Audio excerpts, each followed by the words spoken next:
再来是语句书写，书写测验需要2种能力：一、音标书写的能力；二、语句书写的能力。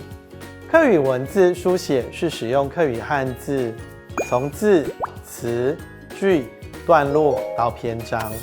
我们先来认识一下客语书写跟华语书写有什么一样，还有不一样的地方。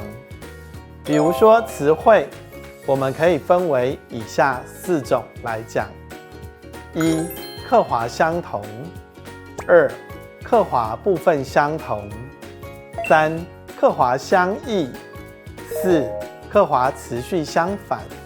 第一种情形，客华相同，比如说凑、做、台、大、否、火、天师、电视、发烧、发烧、可能、可能。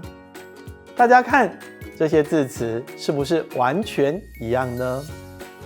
所以大家不用太害怕写作，因为客语跟华语一样的词汇非常多。再来也有客华部分相同的，比如说邻舍、邻居、病了、放假、医痛、地震、水冻煮、睡午觉、压手儿、牙刷。这些词汇客语跟华语很相像，我们多少也可以看出它的意思。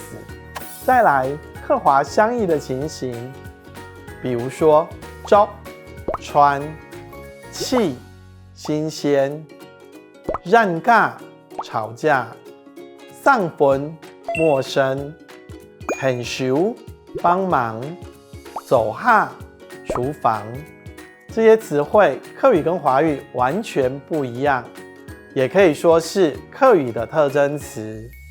大家要多看多写，运用到文句里面，展现客家话的特色。再来还有一种比较特别的就是客华词序相反，比如说电风、房间、少感、介绍、离篇、便利、银行、客人、闹热、热闹。除了上面4种以外，还要注意哪些情况呢？